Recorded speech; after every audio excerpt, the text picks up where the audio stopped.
This is a SMX piston and rod clock. Where can you get one of these? Here. Where else could you get one? Nowhere. Not what John DeLorean ever thought would happen, I'm sure, but it is. It's amazing.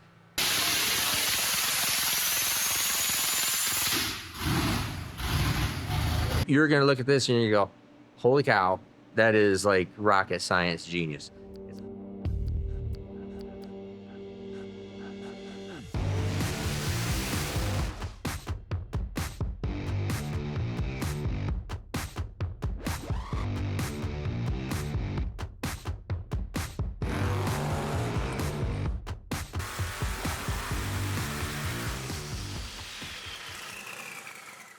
Alrighty, the time has come for some Pontiac power. Not what John DeLorean ever thought would happen, I'm sure, but it is. It's amazing.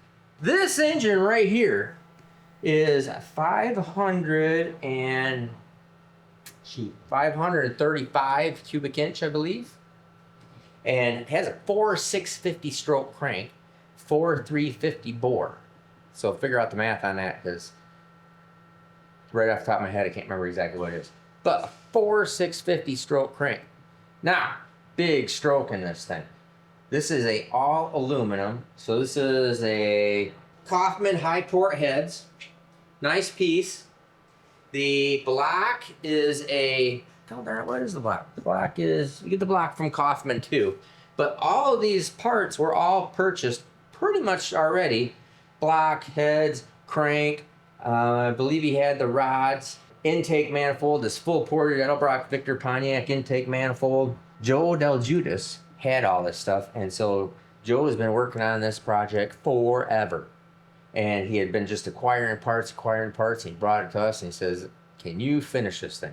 Heck yeah, we can finish this thing for you. Can you make really good power with it?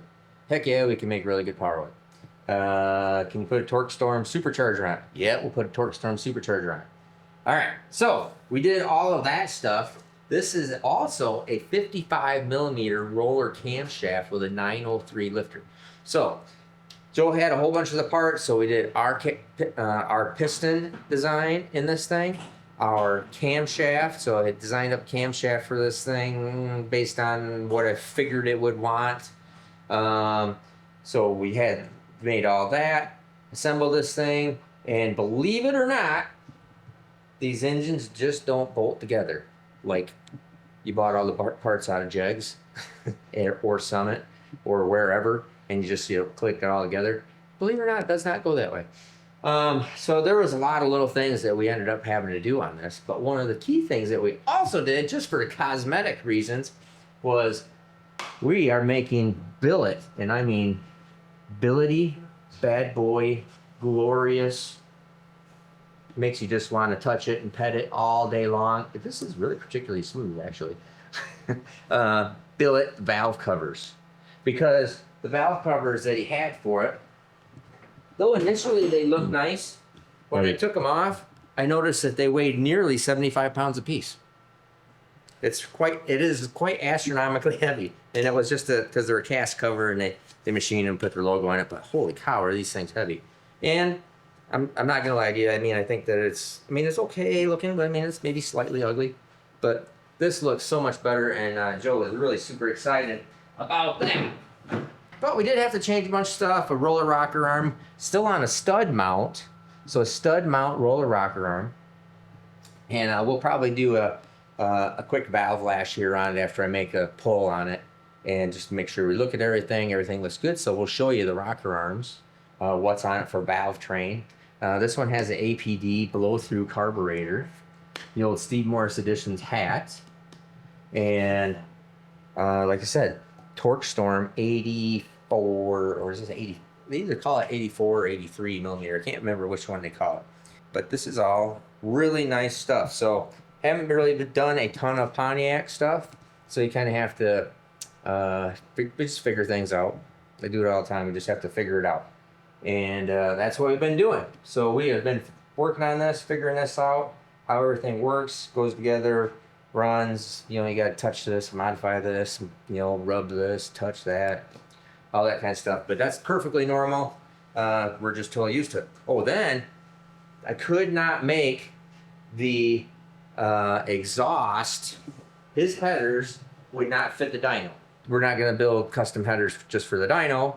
So, but what we did do is we did build a custom plate that just flipped the bolt pattern around, so we could use his headers, and we just turned them, put them on the other side, upside down.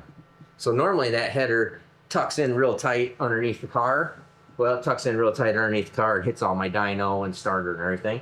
So we built this custom plate, bolt the plate on, and then be able to bolt the headers directly onto that plate, so we could get it to come up and out. So that's why the headers look funny like this, because that's not for a real car. They would typically be very far in. So we did that. Oh, and this thing is on 93 octane gas. So you know what we're gonna do? Here's what we're gonna do. We're gonna do something really special on this steel. All right? Nate doesn't even know. Nate, camera guy Nate, is going, gee, Steve, what are you gonna do? I'm totally surprised, aren't you? Mm-hmm. It's actually exactly what I was thinking. That's exactly what you're thinking. It's like, oh crud, how am I gonna edit this into the video? It's exactly what he's saying. But he'll figure it out. We haven't done a guess the horsepower thing on this, on anything for quite a while. But what I'm gonna do is I'm gonna give something really cool away to the person that is the closest. You need to, and what we're gonna do is I'm gonna show you the boost and RPM, and you need to, on pump gas, intercooled, torque storm, you need to guess how much horsepower and torque it makes. And you need to do it the closest torque and horsepower. So let's put it the other way. The closest horsepower and torque is like the tiebreaker, peak torque, peak horsepower, and then you also need to guess at what RPM. So we'll go, the RPM will be like the third qualifier. So it'll be horsepower. So if two people guess the exact same horsepower, then we go down to torque. And if they guess the exact same torque, then we'll go down to RPM. You follow? Does it make sense? That makes sense. That makes sense. Kyle, does it make sense? Makes sense. That makes sense. Okay, so that makes sense. All right, and what you're gonna get, you're gonna freak out. Kyle Morris. Kyle Morris, for one day. What you're gonna get, I am gonna give the closest person. This is a SMX piston and rod clock. Where can you get one of these? Here. Where else could you get one? Nowhere. These come out of, I think this one is out of, I don't think this one is out of my car. Is that Clark's? This might, no. Dang it, I can't remember who, this is, well, there's a limited number of SMX customers. I'll tell you later who this actually came out of. But this is a rarity. How many are these out there? Not very many. How many are gonna be out there? Hopefully more, but not many. These were out of something that was, this just came in because it's gotta be one of the, it's one of my Dragon Drive customers. I gotta figure it out. I don't think it's Clarky. Now I am wondering if it might have been mine. There's a 85% chance that these are out of my engine, out of the wagon. They would have just timed out. So this, timed out. Because there's absolutely nothing wrong with it. It's just been cycled so much that we just got to replace things just because. You know, so this would have been after a couple Dragon Drive events. So pretty sure this actually probably is mine. No, this isn't mine. This is a 525. I bet you these are Clark's. Clark, thanks. So I don't think he remembers, but they're 525. That or they're a set of Baileys, because these would have been a really old one. These are, I have a new revision, but I just happened to find these. So these are a takeout, but SMX. So if this was Clark's or Bailey's, if this was Bailey's, this came out of the world's fastest street car, period. 577, 263 mile an hour, NHRA door car record holder, fastest door car in NHRA history. And it's a street car.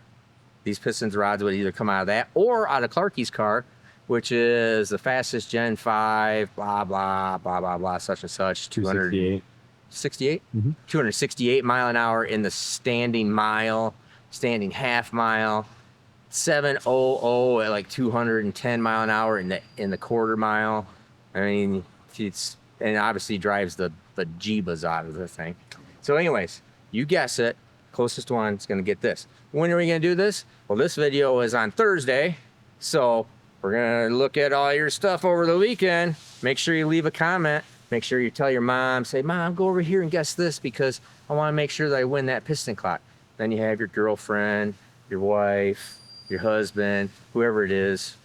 Who? All of them. All of them. Your whole family and extended family. You send things over to your cousin that you hate, but you want him to at least help you win this piston, and just tell him, hey, go over here and guess at this thing. It's fine.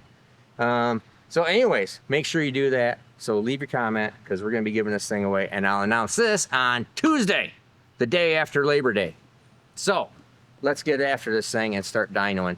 I've had it started, running, set the timing, just did a little bit of tune on the carburetor, just ran in, made a couple little short pulls, make sure everything looks good. So we're gonna come in here and I think we'll do a fairly long pull. We'll see, maybe go up to 7,000 maybe. And go in and we'll take a look at spark plugs just to verify the tune is at least close, look at O2s, look at all the data. And then I think we'll pull the valve covers off it and check our valve lash, and I'll show you all the valve training this. Now, you want to hear a Pontiac start, how fast a Pontiac starts. I don't know if it's a Pontiac thing or what, but watch. Crazy. It's carburetor, that's actually what does it, but that's fast.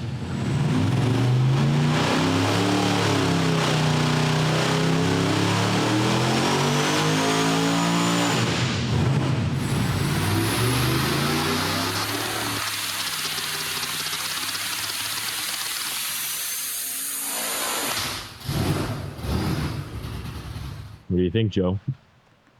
Remember, we're doing a guessing competition on this, so you can't say how much horsepower. gotcha. Well, remember, it's got 4.65 inches of stroke.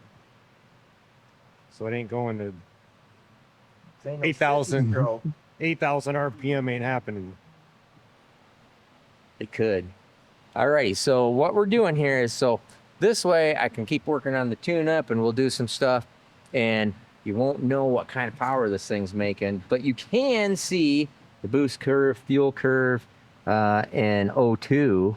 And it looks like it's a little lean here, so I'm gonna have to get it in there, add some fuel, that's for sure. Boost, 5.7 at 4, 15.92 at 68. So it's gonna be 16 pounds of boost right there. And I will tell you that it did lay over a little bit, but I think it is because it is probably a little lean up here. My fuel pressure looks good. Oil pressure looks great. O2s are okay, just a little bit on the lean side. So let's go in there and start looking at it. So remember, what we're showing you here is, here's your boost, here's your RPM. 16 pounds of boost at 7,000 RPM. You can start figuring out, we'll probably, since I'm not asking you to figure out the boost, I'm only asking the horsepower, you can see the curve. If you think about it, you can start extrapolating extrapolate? You're losing me. Extrapolate. I'm pretty sure that's the right word. Extrapolate future forward, what it would be making up here at like 7,500 or something like that if we do go higher. But since I'm not asking to boost, it doesn't matter. And in order to win the SMX clock, not everybody has one. You could put this on your desk. Warren Buffett could put this on his desk, only if he guesses it, because you know what Warren can't buy? This. He does watch our videos. He does. That's what I heard. He watches their videos, him and all the rest of the billionaires. But anyways, in order to win that, you got to guess the horsepower, guess the torque, and then guess the RPM as the third tiebreaker. So let's start working on some tune-up. We'll start checking spark plugs here, and then I think we'll take the covers off it, and we'll get above average Joe over here helping out, because I think Kyle's working on something else. So let's get after it. All right, so the most common question on this whole deal is how do we keep things from leaking water? Okay, very first thing is this right here, this exact setup this is with the sleeve. This is the typical power bore sleeve that the vast majority of people use. This is common problem and issue. So what you do is we use the old Loctite 518, coat in the cylinder bore, push the sleeve through. That seals everything up, and the sleeve is pressed down here in this bottom section of the bore, right here. Okay, that's all solid. Okay, so presses in there and just kind of holds it all together. But the problem always has been is under even putting these sleeves in there, the sleeves do end up moving. Okay, so that's why we're doing this billet plate thing. But wait, Yeah, say, but wait, there's more. there is more. But wait, there's more. Because in the striving of always trying to do better and then make something better, and then sometimes we have to make something to see something that we could make better. And then I even had to see something that somebody else was doing. And it's like, you know what? We are going to totally redo all of this and making something crazy. I think you're going to look at this and you go, holy cow, that is freaking that is like rocket science genius. It's not all me. I did see some of this somewhere else. And it's just connecting all the dots and figuring out how we put things together. Because there is a problem in this, in that, remember I told you that we have this nice 1 inch where most all the cylinder pressure is. Well, there still is cylinder pressure down below it. Not as much as right at that first 1 inch, but there is still some cylinder pressure in there. And it's just not supported like I wanted it to be.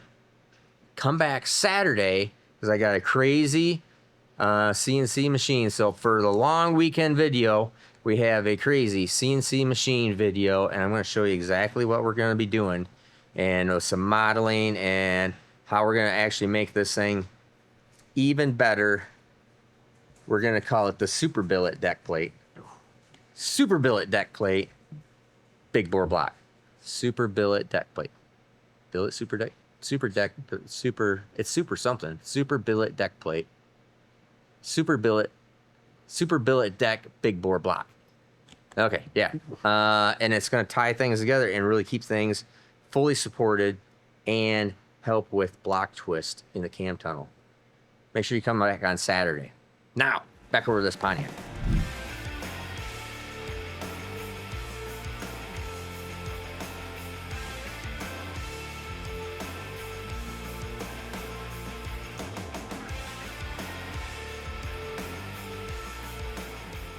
All right, now this you'll see is green, and that's because we didn't have smoil for this when we put it on the dyno yet, and because it's actually been on the dyno for just a little bit. I just have not been able to get to it. So it's had oil in it, and this is driven GP1 2050, and it's green. It's nice, and it's not exactly the same color. It's a little whiter with a black light. It's interesting. You can see, you know, what's that oil all over it that you don't really notice unless you have the light on it. It's cool. All right, and you can see there that it is stud girdles right there. Stud girdle. Average Joe. Stud girdle. Dude, make sure you Back shine to your stud girdle. eyeballs. Let me shine it right in your freaking eyeball. I got right dead in between. And then Scorpion rocker arms is what? I think Joe sent the Scorpion rocker arms on. Yeah, he did. Yeah. All right, so we're just checking valve lash here. I'll go over and I'll look at spark plugs. Now, again, checking valve lash. Now this is first build, so it's very possible that they'll move around. That's normal. But after your valve lash has been set and you've done the first and second valve lash, you're not going to do it again, really, because if you do, you're just you're probably screwing it up, because we're only checking valve lash, we're not setting valve lash. Well, in this particular instance, we are setting valve lash, but normally you're only checking valve lash. All right, so good bump again. Let's see, that one's a little loose. All right, so we're just gonna, because this is brand new, so everything's seating in, the valves are seating in, the valve the valve job, everything's moving, just like settling in. Okay, So that's why we're gonna move that. Need to get my correct stuff. Now here, I want to, the stud girdle, I'll try to leave the stud girdles tight, because as you move stud girdles, it will move the studs. So it's very normal. All right, bump.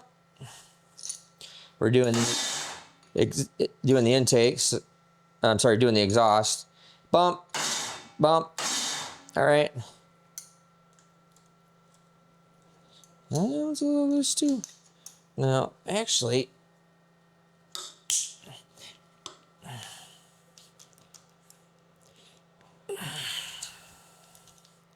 okay, bump, bump, bump, bump. All right. I'm gonna have to go back over that first one because we might be a little bit on the loose side. Okay, bump, bump, bump, bump. Oh, that's right. All right, bump. I forgot where I'm at. Bump. All right, now we're gonna do the intakes. It looks like this is all possibly set just to tick loose anyways. So since the engine's hot, I'm making sure that just everything's the same. And that's pretty reasonable. Bump, bump, bump. All right. Bump. All right. Make sure our girdle is rock on the money. Yep, that one's ready. All right, Joe, you want to put the valve cover on this? Scott, you want to run the bump button? Scott just showed up, so we're going to make him do his job. He's the red button pusher. If you're interested in Scott's channel, you go to Muscle Car Custom Garage. I always get it wrong. Anyways, he's an excellent button pusher. Watch. All right. Bump. Bump. Bump. Bump. Bump.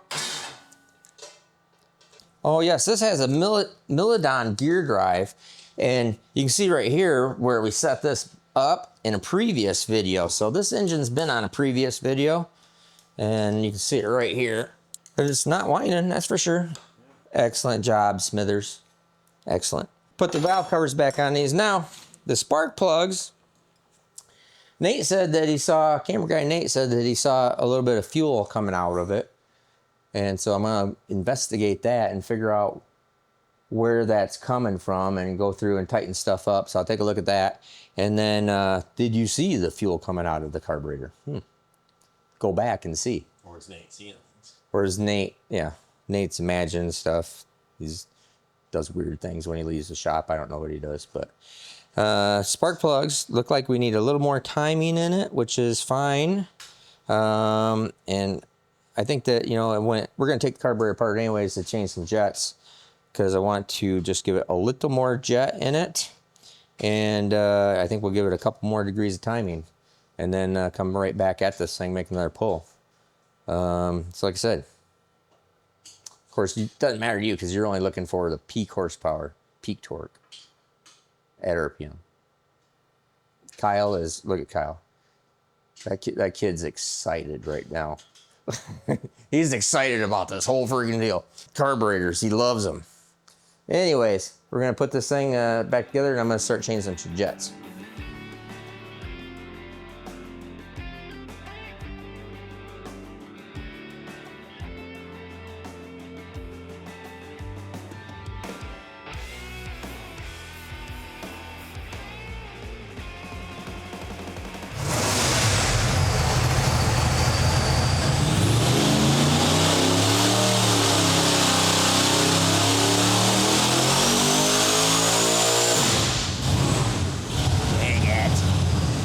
All right, so we changed the jet, just came out here and made that pull. There's noise in there. It's so irritating. So it locks up the computer. Well, when it locks up the computer, it locks up the dyno. so it just it shuts off. So, and it's randomly been there, randomly not. So, and we got, you see, we have the camera set up in there right now because there's some kind of little mist that's coming out of there that we're trying to figure out what the heck is going on. So we got a camera on there trying to see exactly where it's leaking or what's going on, because I don't see any evidence of it after the pull. So we're gonna do that, and let's see if we can get this thing to make a full pull.